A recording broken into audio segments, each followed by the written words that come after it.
तुम्हाला वाटतंय की जेफ्री एप्स्टीन एक सामान्य गुन्हेगार होता? चूक.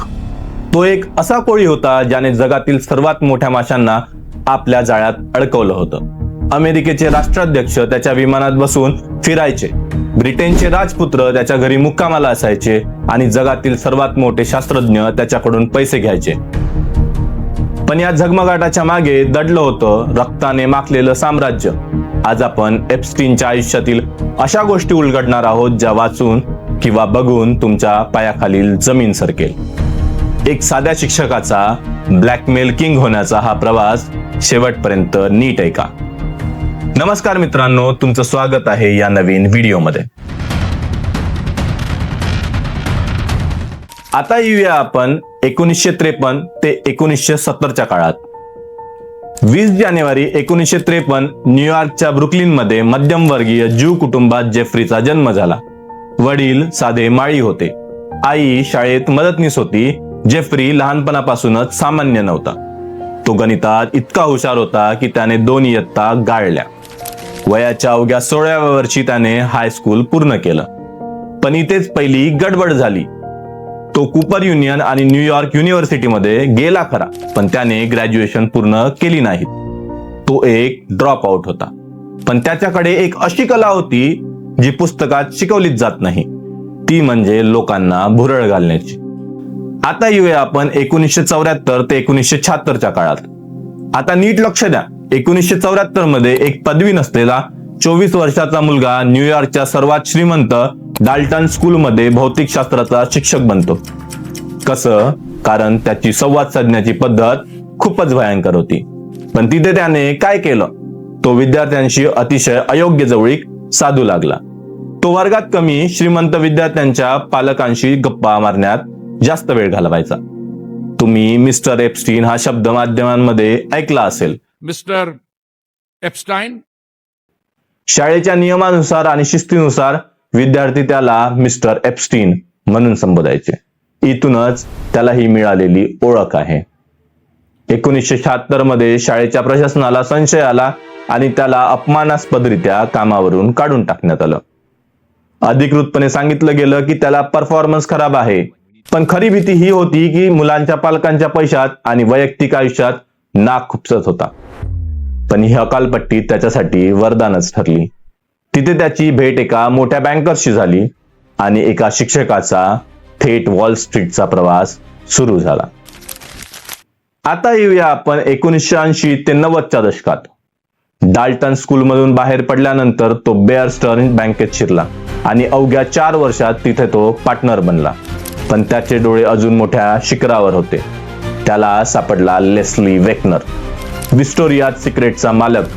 एप्स्टीनने वेकनर यांचा इतका विश्वास जिंकला की त्यांनी आपली अब्जावधींची संपत्ती त्याच्या हातात दिली. याला पॉवर ऑफ अटर्नी केलं. त्याच्याकडे स्वतःचं बोईंग 727 विमान होतं, ज्याचं नाव होतं लोलिता एक्सप्रेस. या विमानातून त्याने शेकडो वेळा जगातील सर्वात शक्तिशाली लोकांना आपल्या बेटावर नेलं. यामध्ये अमेरिकेचे माजी राष्ट्राध्यक्ष, शास्त्रज्ञ आणि उद्योगपतींचा समावेश होता. धक्कादायक म्हणजे या विमानाचे फ्लाईट लॉग्स, प्रवास नोंदी जेव्हा समोर आले तेव्हा संपूर्ण जगाचे डोळे पांढरे झाले. त्याने न्यूयॉर्कमध्ये अमेरिकेतील सर्वात मोठं घर घेतलं आणि खासगी बेटही विकत घेतलं. त्या बेटाचं नाव होतं लिटल सेंट जेम्स. हे बेट म्हणजे एक प्रकारचं नरकाचं द्वारच होतं. एप्स्टीनने त्याच्या प्रत्येक आलिशान घरात आणि बेटावरील खोल्यांमध्ये छुप्या पद्धतीचे कॅमेरे लावले होते. का? तर कारण त्याला मोठ्या लोकांचे आक्षेपार्ह व्हिडिओ शूट करायचे होते. हे व्हिडिओ व्हायरल सुद्धा आहे. हा त्याचा एक प्रकारचा इन्शुरन्स होता. जर कोणी त्याच्या विरुद्ध गेलं तर तो व्हिडिओ वापरून त्यांना उद्ध्वस्त करण्याची धमकी द्यायचा. म्हणूनच दशकानुदशके हा राक्षस उजाळ माथ्याने फिरत होता. आता येऊया आपण 2008च्या दशकात. 2008 मध्ये पहिल्यांदा तो पकडला गेला, पण मोठ्या नेत्यांनी त्याला वाचवलं. पण 2019 मध्ये त्याच्या पापाचा घडा भरला होता. न्यूयॉर्क पोलिसांनी त्याला अटक केली आणि 10 ऑगस्ट 2019च्या रात्री काय झालं? कडक सुरक्षा असलेल्या जेलमध्ये जेफ्री मृतावस्थेत आढळला. पण 10 ऑगस्ट 2019च्या पहाटे जे घडलं ते जगातील सर्वात मोठं कॉन्स्पिरसी कट मानलं जातं. कडक सुरक्षा असलेल्या जेलमध्ये जिथे दर 15 मिनिटांनी कैद्यावर लक्ष ठेवलं जातं, तिथे जेफ्री मृतावस्थेत आढळला.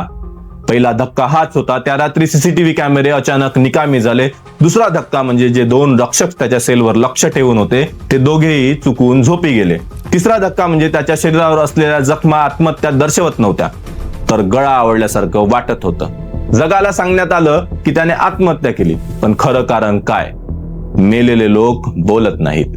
एप्स्टीन जर कोर्टात तोंड उघडला असता तर जगातील अनेक मोठ्या खुर्च्या खाली झाल्या असत्या. त्याला जिवंत ठेवणं त्या शक्तिशाली लोकांसाठी खूपच धोकादायक होतं. आता येऊया आपण 2025 मध्ये. खरी मजा सुरू झाली 2025च्या शेवटी. अमेरिकन सरकारने एप्स्टीन फाईल्स ट्रान्सपरन्सी ऍक्ट मंजूर केला. 30 लाख कागदपत्र आणि हजारो तास असलेले व्हिडिओ आता जगासमोर येत होते. या फाईल्समुळे काय झालं? ब्रिटिश राजघराण्याचा अपमान झाला. प्रिन्स अँड्र्यू यांच्यावर गंभीर आरोपांखाली कारवाई सुरू झाली. कॉर्पोरेट राजीनामे झाले. वॉल स्ट्रीटच्या मोठ्या बँकांमधील सीईओंनी राजीनामे दिले, कारण त्यांचे एप्स्टीनशी असलेले आर्थिक संबंध आता उघड झालेले. भारतीय कनेक्शन काय आहे? सर्वात मोठा धक्का म्हणजे या फाईल्समध्ये काही भारतीय उद्योगपती आणि प्रभावशाली व्यक्तींचे कॉन्टॅक्ट नंबर आणि त्यांच्यासोबत मीटिंगचे तपशील आढळले आहेत. यामुळे भारतातही राजकीय वादळ निर्माण झालंय. हे रॅकेट फक्त अमेरिकेपुरतं मर्यादित नव्हतं, तर त्याचे धागेदोरे जगभरात पसरले होते आणि 2026 मध्ये या जाळ्यात एक एक भाग आता उसवला जातोय. तुम्हाला काय वाटतं? जेफ्री एप्स्टीन एकटाच दोषी होता की त्याला वाचवणारे ते मोठे नेते जास्त दोषी आहेत?